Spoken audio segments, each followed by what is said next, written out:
Postal 2 is one of my personal favorite games ever. It is perfect for causing mindless carnage and is one of the most tightly crafted experiences in the FPS genre out right now.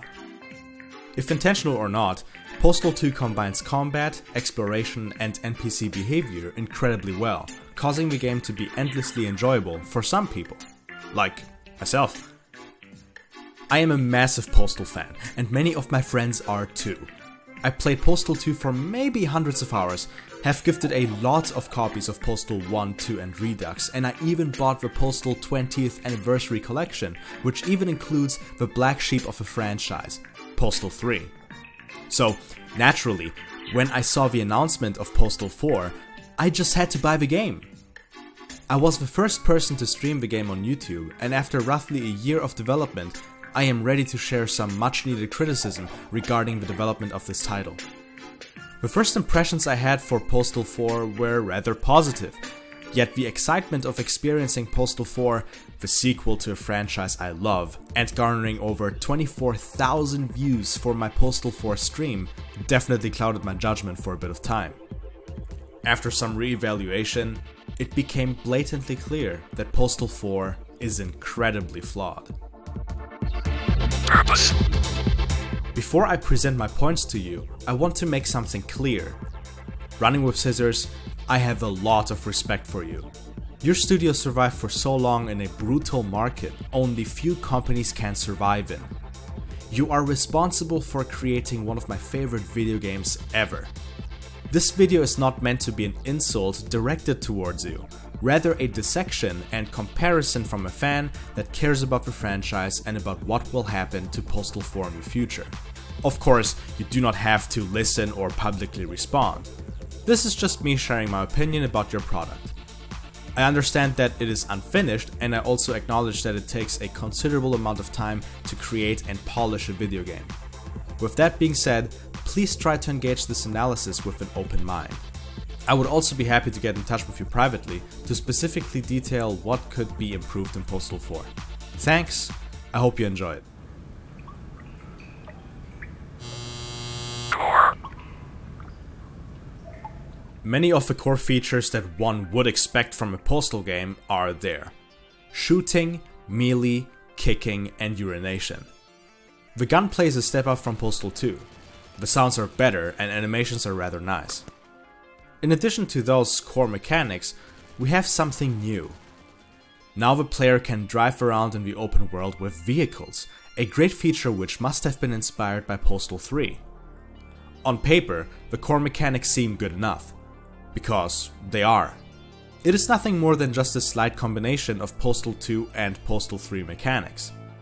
There is not a real evolution in design, no real expansion in what Postal could be. At this point, and maybe even in the future, I would just prefer to play the second game in the series instead of the fourth entry. The mechanics do not do enough to differentiate themselves from earlier titles. I expected Running with Scissors to extrapolate the best bits from Postal 2 and 3 to combine them and add something on top of that foundation. The Postal 2 formula could work well with mechanics from different genres.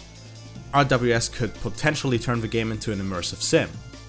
You could argue that Postal 2 already is one due to the many simulations a player can abuse to gain an advantage, so why not double down on this?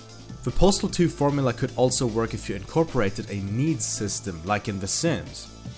Of course, a lot of generic NPCs are spawned into the world, but when taking a look at Postal 2, some NPCs are hand-placed in their homes.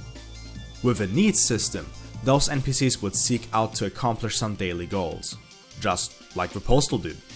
Go and buy some groceries, using the restrooms, maybe even cooking something. Those two examples could help the player ground themselves more into the world, and it would open up some gameplay possibilities. What would happen if you locked an NPC into their home? What about sabotaging the kitchen by pouring gasoline everywhere? Could you make an NPC go crazy to the point of them snapping? Postal 4 could be so much more, but RWS are playing it safe.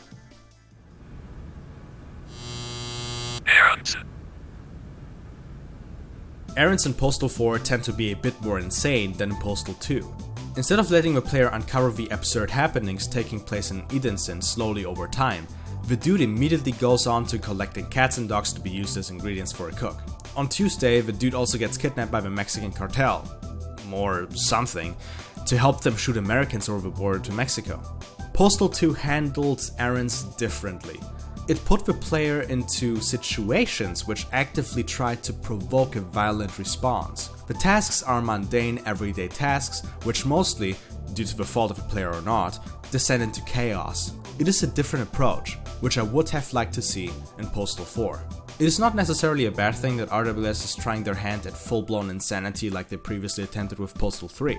Similar to Postal 3, the missions by themselves are alright, but the execution of the core elements in the game is flawed. The main problem with Postal 4 is not really the combat, or the movement, or the NPCs, although they are severely underdeveloped. It is Edensen itself. World. Bigger is always better. Or is it? The world of Postal 4, Edensen, is incredibly uncompressed in its design. You might wonder what I mean when I use the word compression. If you take a look at other games which mastered their worlds, you can see that they tried to capture a digital microcosm of human civilization. Grand Theft Auto 4 with its sprawling concrete jungle, Arkham Asylum and its scary representation of a hostile and irrational environment, and lastly Postal 2, which simulates life in a small, remote town. The connection between those three games are highly compressed maps. Postal 2 is nowhere near as big as a village, but the game uses its small size to its advantage to let the player explore their environment in detail. Arkham Asylum almost feels like an open world, despite it being a conglomerate of corridors and rooms, connected by a hub world. Grand Theft Auto 4 also is incredibly downsized if you take a good look at the environment. The streets aren't as wide as they should be in a big city. City blocks and buildings are minuscule in comparison to real environments too.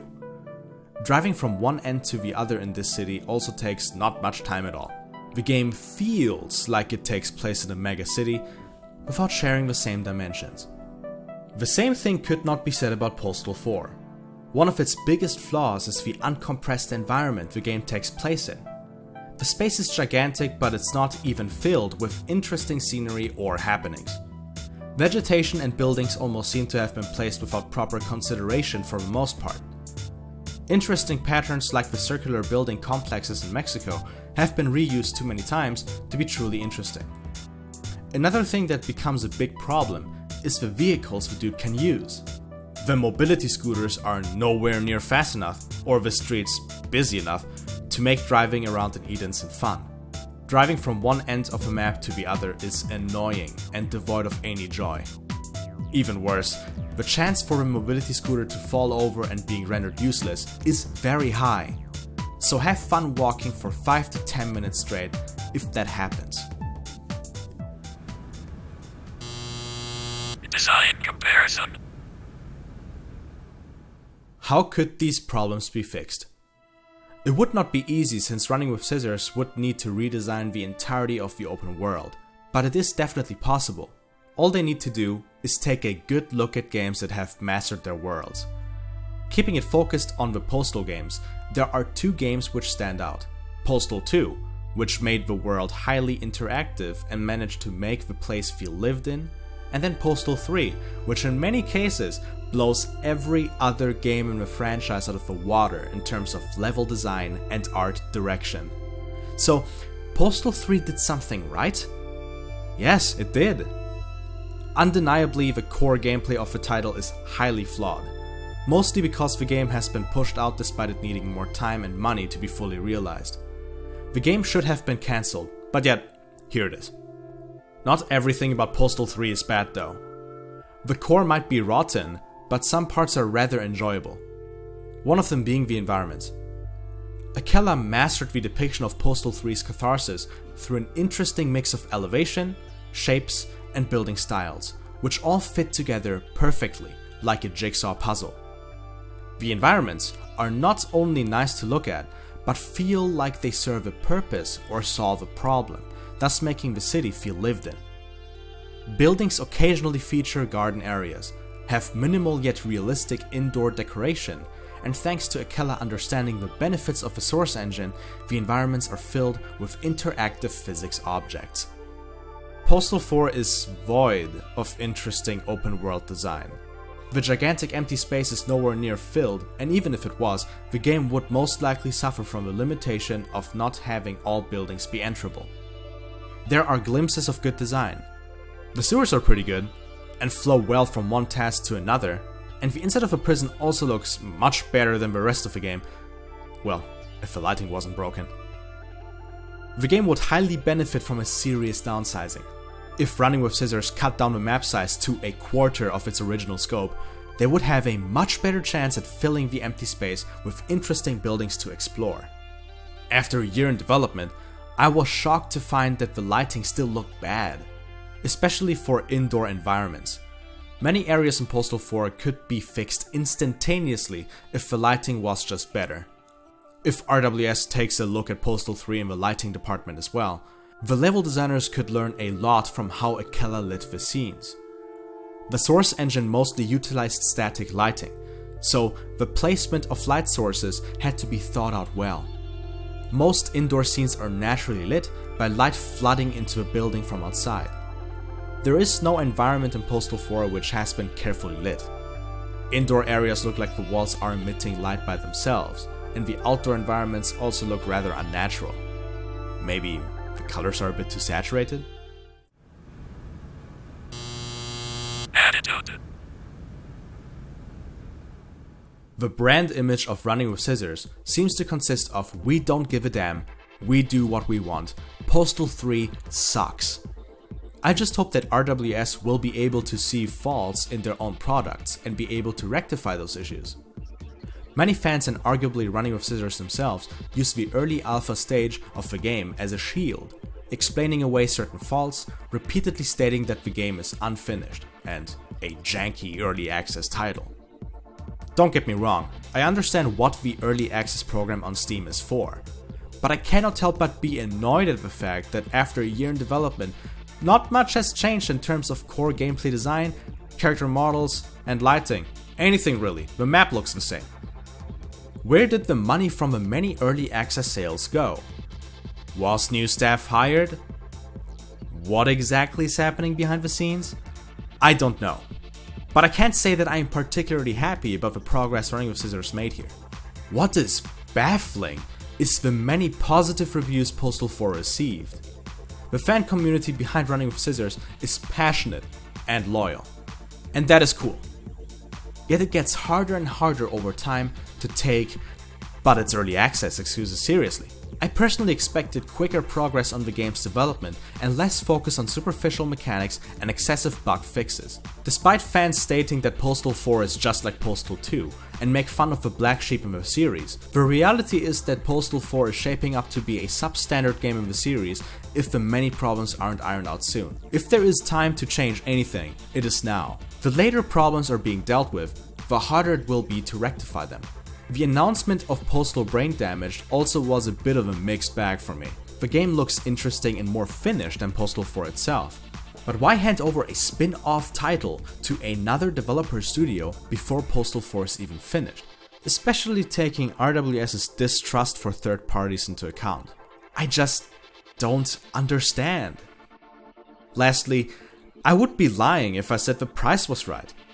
Postal 4 does not deserve the $25 price tag it possesses right now. There are far more indie games out there, finished or not, which you could buy for $20 or way less right now, which offer much more value and fun factor. Adding $5 per implemented day to the game also is a problematic model. Is the Tuesday update worth $5? No.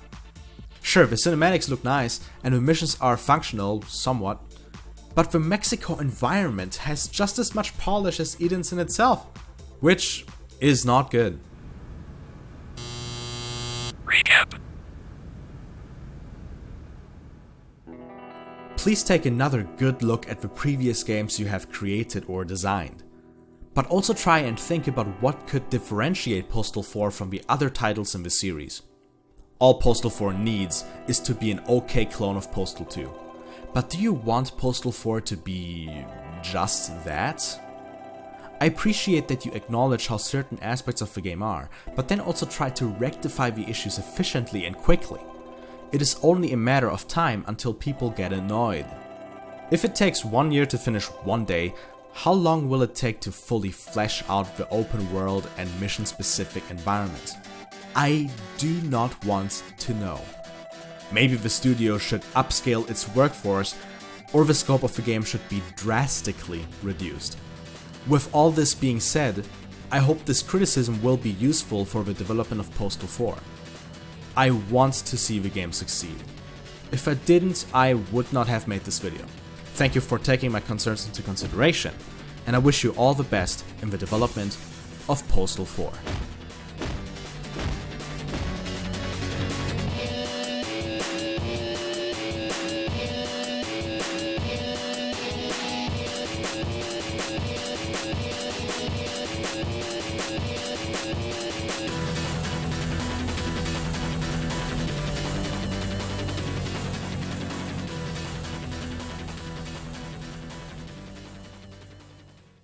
Any new weapons, horrible performance, fringe cinematics, voice acting, bugs, outright broken levels. Pros, shooting is sometimes fun. Full review video here for your use gems is right here. Reuben sandwich. Shit.